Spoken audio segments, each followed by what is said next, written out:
আজকে আপনাদের আমি বানিয়ে দেখাবো ফুলকপি আলু দিয়ে ট্যাংরা মাছের পাতলা ঝোল।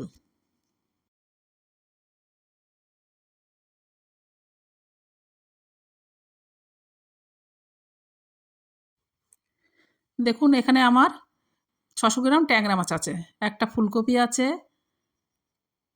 3টে আলু আছে। এই দিয়ে আজকে রান্না করে আমি দেখাবো। লবণটা আমি দিয়ে দিচ্ছি, হলুদটা আমি দিয়ে দিচ্ছি,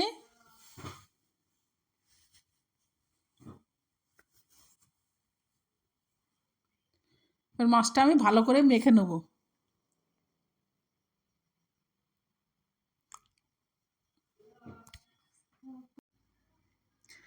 কড়াই আমি তেল দিয়ে দিচ্ছি,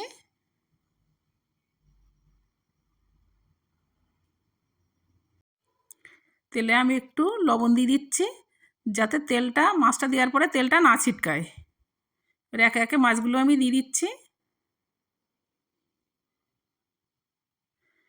এক পাশে আমার হয়ে গেছে মাছটা ভাজা, এবার উল্টে দিচ্ছি।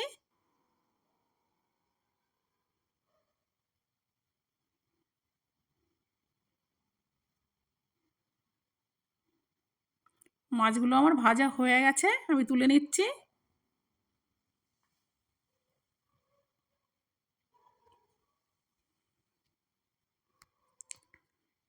এবার আমি ফুলকপিটা গরম জলে একটু হলুদ দিয়ে হালকা একটু ভাপ দিয়ে নেব।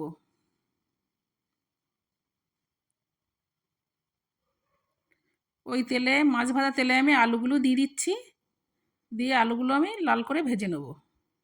দেখুন আলুগুলো আমার লাল করে ভাজা হয়ে গেছে, আমি তুলে নিচ্ছি।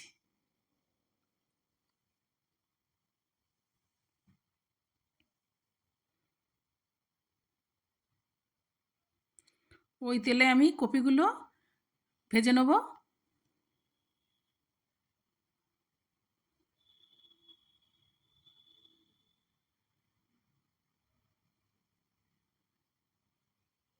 দেখুন কপিটা আমার ভাজা হয়ে গেছে, আমি তুলে নিচ্ছি।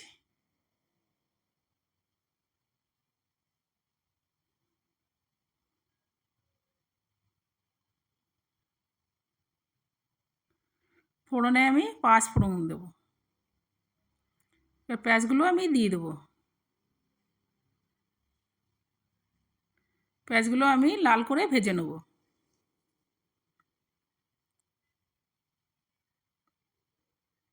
এখানে জিরে আর আদা বাটা আছে, এটা আমি দিয়ে দেবো। দিয়ে মশলাটা আমি ভালো করে কষে নেব। লঙ্কা বাটাটা আমি দিয়ে দিচ্ছি।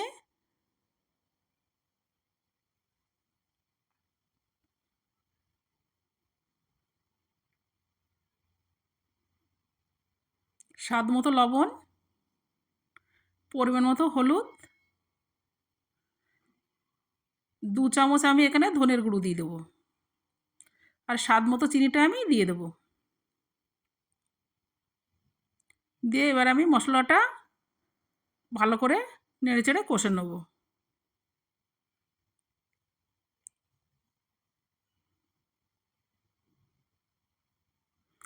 দেখুন মশলাটা দিয়ে আমার তেল ছাড়ছে, এবার আমি কপিগুলো দিয়ে দেবো।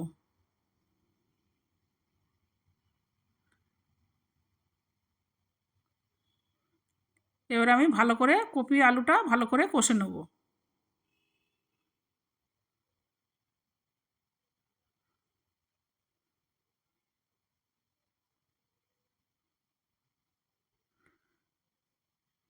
টমেটোটা আমার দিতে মনে ছিল না কষার সময়, এখন আমি দিয়ে দিচ্ছি।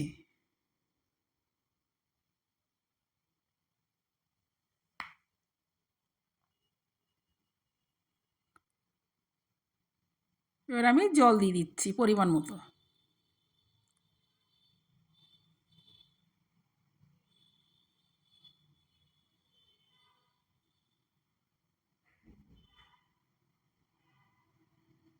ঝোলটা আমার ফুটছে, এবার একে একে মাছগুলো আমি দিয়ে দেবো।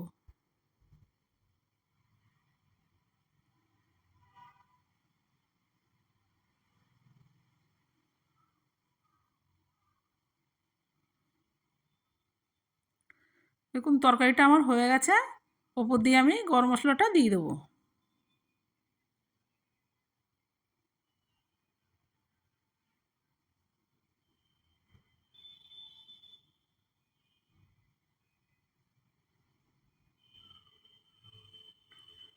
তরকারিটা আমার হয়ে গেছে, নামিয়ে নিচ্ছি।